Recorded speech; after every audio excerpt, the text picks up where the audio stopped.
अवघ्या 10 दिवसांपूर्वी तन्नू आणि मोनूचं लग्न झालं होतं.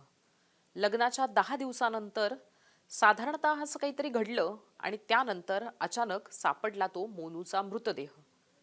पोलिसांना जेव्हा मृतदेह मिळाला तेव्हा पाण्यात बुडून मोनूचा मृत्यू झालाय असं त्यांनी जाहीर केलं. पण फक्त एक संशयाची सुई, मोबाईलमधले कॉल डिटेल्स आणि त्यामुळे कुठेतरी या संपूर्ण प्रकरणाला एक वेगळं वळण लागलं आणि समोर आली एका खूनी पत्नीची कहाणी.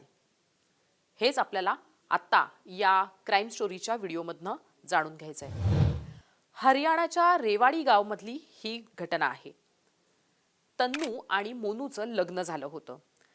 या लग्नानंतर 10 दिवसातच तन्नू आपल्या गावी राहायला गेली, माहेरी गेली होती. माहेरी गेल्यानंतर काही दिवसातच तिनं मोनूला फोन केला आणि मोनूला भेटायला बोलावलं होतं.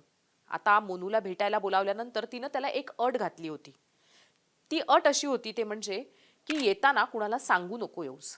नवीनच लग्न झालं होतं, 10 दिवसानंतर गावी गेलेली, माहेरी गेलेली पत्नी होती आणि त्यामुळेच मोनूनं पत्नीला कोणालाही न सांगता भेटायला जायचं कबूल सुद्धा केलं. ज्या दिवशी मोनू आपल्या पत्नीला भेटायला गेला त्या दिवशी त्यानं आपल्या घरी सांगितलं होतं की त्याच्या पोटात दुखतंय आणि म्हणून तो डॉक्टरकडे चाललाय.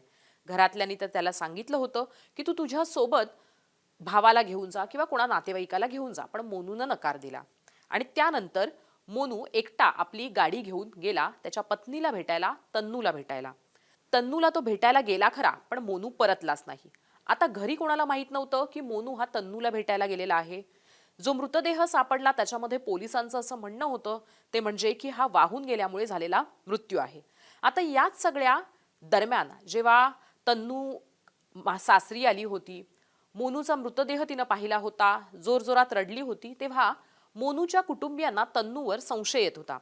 कारण लग्नानंतर 10 दिवसामध्ये माहेरी गेलेली तन्नू आणि त्यानंतर मोनूचा झालेला मृत्यू यावरनं त्यांना काहीतरी बिनसलंय किंवा काहीतरी चुकीचं आहे असं वाटत राहिलं.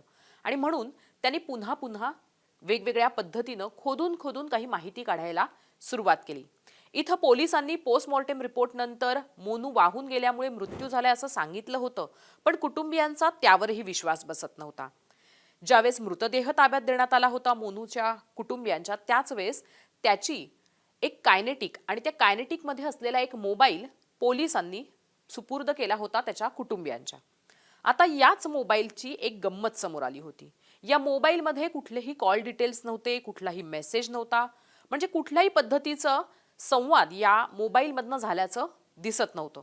आणि तिथंच मोनूच्या कुटुंबियांना संशय यायला लागला की नेमकं असं का झालं. मोनूचं 10 दिवसांपूर्वी लग्न झालं होतं. अगदी ठरवून आणि धूमधडाक्यात झालेल्या लग्नानंतर मोनू खुश सुद्धा होता. पत्नी माहेरी गेल्यानंतर असं काय झालं की एका नाल्यामध्ये त्याचा मृतदेह आढळावा. आणि म्हणून त्यांनी मोबाईल जेव्हा चेक केला तेव्हा त्या मोबाईलमध्ये त्यांना काहीच आढळलं नाही. काहीच आढळलं नाही म्हणजे त्याच्यात काहीच नव्हतं. ना फोटो होते, ना कोणाशी बोलल्याची काही माहिती होती, ना व्हॉट्सॲपचे मेसेज होते, ना साधे मेसेज होते, काही अगदी काहीच कुठल्याही प्रकारचा संवाद नव्हता. आता मोनूचा मोबाईल हा असा का, याच्यावरनं मोनूच्या कुटुंबियांना संशय यायला लागला. म्हणून मग त्यांनी पोलिसांकडे जाऊन तक्रार करण्याचा प्रयत्न केला. कुटुंबियांनी सांगितलं की आम्हाला मोनूच्या मृत्यूवर संशय आहे. त्याचा मृत्यू हा अपघात नाही, ही कुठलीही घटना नाही, तर ही हत्या आहे. आता पोलिसांना त्यांचं हे म्हणणं मान्य होत नव्हतं. कारण पोस्टमॉर्टेम रिपोर्ट ज्यात असं म्हटलं होतं की पाण्यात बुडाल्यानं मोनूचा मृत्यू झालाय आणि त्यामुळे पोलीस तक्रार सुद्धा घ्यायला तयार नव्हते. पण मोनूच्या कुटुंबियांचं नशीब चांगलं, कारण त्यांच्या गावामध्ये, हरियाणामध्ये त्यावेळेस येणार होते मुख्यमंत्री आणि त्या मुख्यमंत्र्यांना भेटून कदाचित मोनूच्या कुटुंबियांनी जर का तक्रार केली तर मग मात्र पूर्ण सगळा खेळ फिसकटू शकतो असं पोलिसांना वाटायला लागलं. त्यांना आता भीती वाटायला लागली होती. पण तरी सुद्धा त्यांनी कुटुंबियांचं म्हणणं ऐकण्याची तयारी दाखवली नव्हती. शेवटी हातापाया पडून आणि खूप सारे प्रयत्न केल्यानंतर मोनूच्या कुटुंबियांचं ऐकण्यासाठी पोलीस तयार झाले. तेव्हा मग मोनूच्या कुटुंबियांनी पोलिसांसमोर सगळे पुरावे ठेवले. या पुराव्यांमध्ये होतं सीसीटीव्ही फुटेज, या पुराव्यांमध्ये होतं एक मोबाईल. आता त्याचीही महत्त्वाची माहिती समोर येते ते म्हणजे की मोनूच्या कुटुंबियांना जेव्हा मोबाईलमध्ये आढळलं होतं की कुठलाही कॉल नाही, मेसेज नाही, तेव्हा त्यांनी एका मोबाईल एक्सपर्टकडे हा मोबाईल नेला. म्हणजे आपले जे मोबाईल रिपेअर करणारे असतात त्यांच्याकडे नेला आणि त्यांना सांगितलं की या मोबाईलचा डाटा रिकव्हर करता येऊ शकतो का. तो डाटा जेव्हा त्यांनी रिकव्हर केला तेव्हा त्यांना आढळली एक महत्त्वाची आणि मोठी गोष्ट. ती गोष्ट अशी होती ते म्हणजे की ज्या दिवशी मोनू गायब झाला होता त्या दिवशी मोनू आणि तन्नू त्याची पत्नी यांच्यामध्ये तब्बल 49 कॉल झाले होते. आता 49 कॉल झाले असताना सुद्धा जेव्हा तन्नूला विचारण्यात आलं होतं की मोनू तुला भेटायला आला होता का, मोनूचं आणि तुझं शेवटचं बोलणं झालं होतं का, तेव्हा तन्नूनं या सगळ्याला नकार दिला होता. त्यामुळेच कुटुंबियांना संशय आला होता जेव्हा तो मोबाईल डाटा त्यांनी पहिल्यांदा रिकव्हर केला होता आणि हीच माहिती त्यांनी पोलिसांना सुद्धा दिली. आता पोलिसांकडे त्यांनी एक पुरावा तर दिला, त्यांचा दुसरा पुरावा होता तो म्हणजे सीसीटीव्ही फुटेज. या सीसीटीव्ही फुटेजमध्ये जिथं या मोनूचा मृतदेह आढळला होता त्याच्या आसपासचं हे सीसीटीव्ही फुटेज होतं, ज्याच्यामध्ये दोन माणसं, दोन तरुण दिसत होते.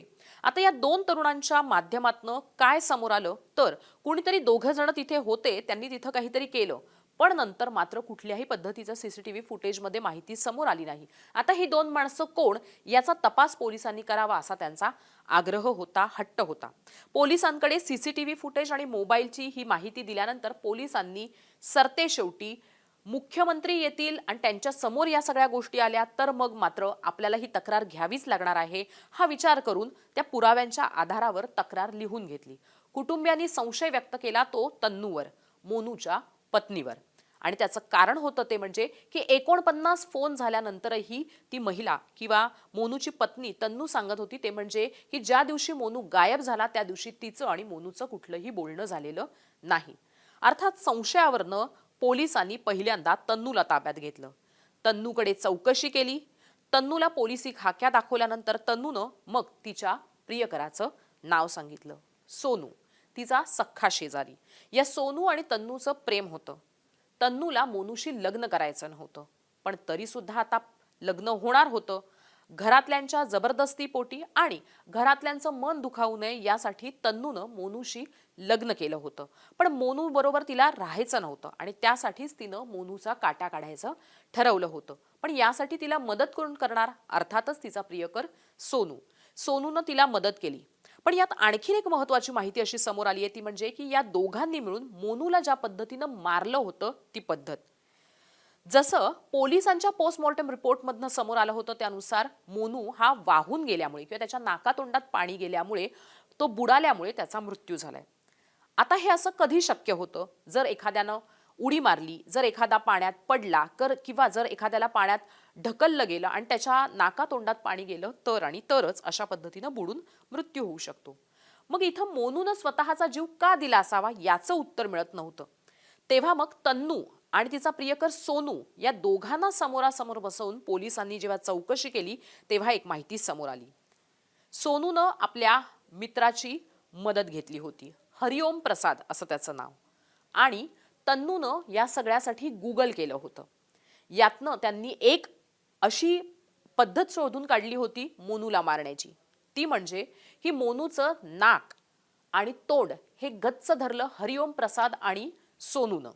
आणि त्यानंतर जेव्हा तो बेशुद्ध पडला तेव्हा तो जिवंत आहे की मृत पावलेला आहे याची खात्री करून मग या दोघांनी मिळून त्याला त्या नाल्यामध्ये फेकून दिलं. आता अर्थातच बेशुद्ध असलेला मोनू जेव्हा नाल्यामध्ये फेकलं तेव्हा नाल्यातलं पाणी त्याच्या नाकातोंडात गेलं आणि अर्थात बेशुद्ध असल्यामुळे त्याला हातपाय हलवणं किंवा पुढे स्वतःला वाचवणं शक्य झालं नाही आणि त्यामुळे त्याचा मृत्यू झाला. आणि अर्थातच पोस्टमॉर्टेममध्ये हीच गोष्ट समोर आली की बुडून मोनूचा मृत्यू झाला. पण ही जी पद्धती आहे नाक आणि तोंड बंद करणं ज्याच्यामुळे श्वासोच्छवास रोखला जाईल आणि मोनूचा मृत्यू होईल, यातनं पोलीसही हादरलेले आहेत.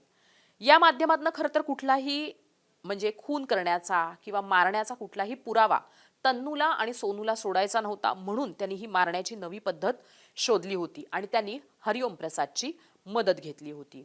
सीसीटीव्ही फुटेजमध्ये जे दोन तरुण दिसले होते ते हरिओम प्रसाद आणि सोनू आहेत हे पोलिसांकडे सोनूनं कबूल केलेलं आहे.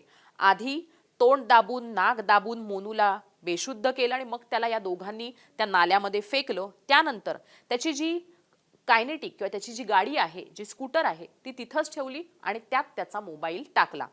मोबाईल तिथं टाकण्याचं कारण या सोनूनं असं सांगितलंय ते म्हणजे की मोबाईल जर का त्यांनी स्वतःबरोबर नेला असता तर मोबाईल लोकेशनमुळे काही गोष्टी समोर आल्या असत्या आणि म्हणून मोबाईलमधला सगळा डाटा डिलीट करून मग हा मोबाईल तिथंच टाकून दिला. अर्थात तो गाडीच्या डिक्कीत होता, त्यामुळे तो मोबाईल तिथं वाचला.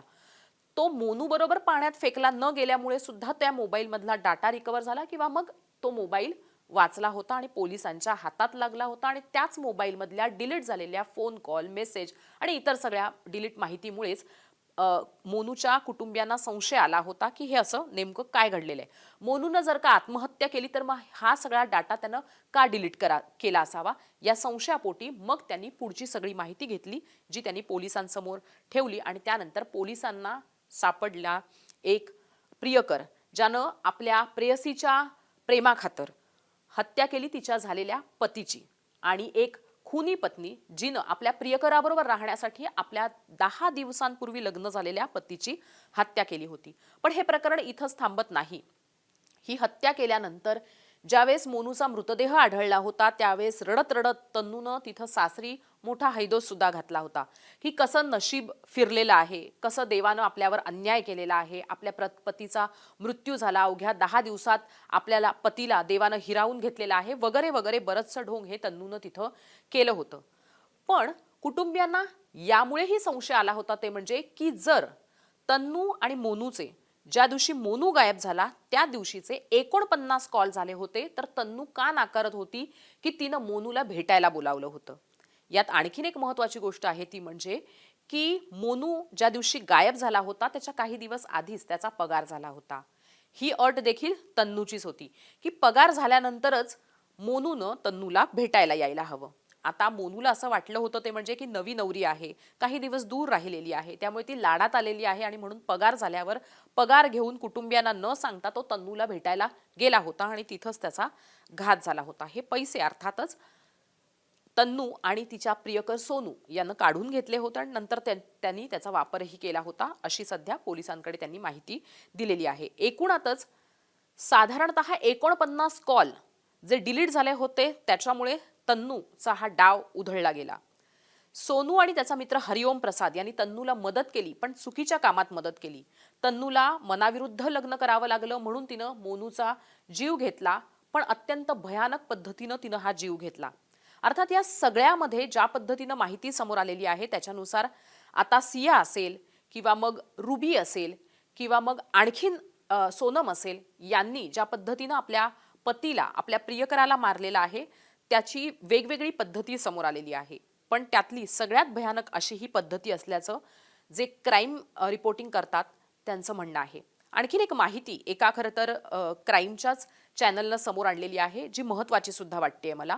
ती म्हणजे की मागच्या काही दिवसांपासून अशी आपण माहिती घेतो की पत्नीकडनं पतीचा खून झालेला आहे आणि मागच्या काही महिन्यांमध्ये मोठ्या प्रमाणावर पत्नीकडनं किंवा होणाऱ्या पत्नीकडनं किंवा मग प्रेयसीकडनं प्रियकराचा, पतीचा, होणाऱ्या पतीचा खून झाल्याच्या बातम्या आपण वाचतो आहोत. आता याचं एक प्रमुख कारण असं समोर आलंय, ते म्हणजे की पत्नीकडनं जेव्हा पतीचा खून झालेला आहे किंवा त्याला मारलं गेलेलं आहे तेव्हा एकमेव कारण आहे, ते म्हणजे पती, पत्नी आणि वोचा अँगल. पण जेव्हा पतीकडनं पत्नीचा खून झालेला आहे तर त्याच्यामध्ये अनेक सारी कारणं समोर आलेली आहेत. मग कधी हुंडाबळी आहे, कधी एक्स्ट्रा मॅरिटल अफेअर आहे, कधी पत्नी घरातल्यांबरोबर चांगलं वागत नाही असं आहे, कधी पत्नी ही पतीबरोबर चांगलं वागत नाही असं आहे. तर NCRBचा जो 5 वर्षांचा डाटा आहे त्याच्यामधनं सुद्धा एक इंटरेस्टिंग माहिती समोर आलेली आहे. पत्नीकडनं पतीचा किंवा होणाऱ्या पत्नीकडनं होणाऱ्या नवऱ्याचा किंवा मग प्रेयसीकडनं प्रियकराचा झालेला खून आहे, याची जर आकडेवारी पाहिली तर मागच्या 5 वर्षात हा आकडा 787 एवढा आहे. पण पतीकडनं किंवा होणाऱ्या पतीकडनं किंवा मग प्रियकराकडनं पत्नीचा, प्रेयसीचा किंवा मग आपल्या एक्स्ट्रा मॅरिटल अफेअर असलेल्या पार्टनरचा झालेला खून असेल किंवा हत्या असेल तर याची आकडेवारी सांगायची झाली तर 30 दिवसामध्ये साधारणतः 800 असे खून किंवा अशा हत्या होतात असा NCRBचा डाटा सांगतो. पण जसं मी मगाशी कारण सांगितलं त्याप्रमाणे पत्नी, प्रेयसी किंवा होणाऱ्या पत्नीकडनं होणारा प्रियकराचा, पतीचा, होणाऱ्या पतीचा जो खून आहे त्याची आकडेवारी कमी दिसत असली तरी त्याच्या मागचं कारण एकमेव आहे, ते म्हणजे की कुठेतरी तिसरा माणूस नातेसंबंधांमध्ये अडकलेला असणं किंवा नातेसंबंधांमध्ये येणं. आणि दुसरीकडे पतीकडनं पत्नीचा किंवा प्रेयसीचा किंवा मग होणाऱ्या पत्नीचा होणारा खून आहे, याची अनेक कारणं समोर आलेली आहेत. आत्ताच्या घडीला समाजात काय चाललंय हे म्हणणं सोपं आहे, पण अशा कृती का होत आहेत हा देखील एक महत्त्वाचा मुद्दा आहे. कारण सियाच्या प्रकरणामध्ये सुद्धा आजच एका वाहिनीने एक महत्त्वाची माहिती समोर आणलेली आहे, ती म्हणजे की सियाचं चेतन बरोबर काही महिन्यांपूर्वी लग्न झालं होतं. साधारणतः 4 महिन्यांपूर्वी लग्न झालं होतं आणि त्यामुळेच सिया आणि चेतननं केलेल्या या छुप्या पद्धतीचं लग्न समोर येऊ नये, उघड येऊ नये यासाठीच त्यांनी केतनचा काटा काढायचा किंवा केतनला संपवायचं असं तेव्हाच ठरवलं होतं, जेव्हा त्यांनी 4 महिन्यांपूर्वी लग्न केलं होतं. आणि त्यानंतर मग सिया आणि चेतननं केतनला ठार मारलं. अर्थात मधल्या काळात काही दिवसांपूर्वी आपण जेव्हा ही बातमी वाचली होती, तेव्हा हा देखील एक मुद्दा समोर आला होता, ते म्हणजे की सिया केतनशी लग्नाला नकार का देऊ शकली नाही. त्याचं उत्तर हे असं असावं असं सध्या म्हटलं जात आहे. त्या माध्यमातून आलेल्या या बातमीचा आधार त्यासाठीचा घेतला जातोय. अर्थात सियाची आणखीनही इतर काही कारणं असतील, ती येतीलच समोर संपूर्ण तपासात. पण सध्या महत्त्वाची गोष्ट आहे ती म्हणजे की नातेसंबंधांमध्ये होणारा अडथळा किंवा नातेसंबंधांमध्ये आणला जाणारा अडथळा आणि त्यातही कुटुंबियांकडनं येणारा दबाव, या सगळ्यामुळे कुठेतरी गोष्टी बिघडतायत का याचा विचार करण्याची आवश्यकता आहे. आजच्या घडीला आपण जर पाहिलं तर मोठ्या संख्येनं या बातम्या समोर येत आहेत, ते म्हणजे की पत्नीकडनं किंवा एखाद्या महिलेकडनं, स्त्रीकडनं आपल्या पतीची, पुरुषाची होणारी हत्या आणि त्याच्यावरनं समाजामध्ये स्त्री इतकी क्रूर का बनत चालली आहे याचा विचार व्हायला हवा असं सुद्धा म्हटलं जात आहे. अर्थातच साहजिकच या गोष्टीचा विचार व्हायला हवा, ते म्हणजे की कधीतरी अन्याय सहन करणारी स्त्री इतकी क्रूर का होते आहे. पण महत्त्वाचं हे पण आहे, ते म्हणजे की जर का स्त्री क्रूर होते आहे तर त्याच्या मागची कारणं शोधून आपण त्याच्यावर काम करणार आहोत का, आणि समाजातले हे असे अडथळे जे नातेसंबंध लादण्यासाठी काम करतात किंवा नातेसंबंध लादतात ते दूर करणार आहोत का, हा महत्त्वाचा प्रश्न आहे.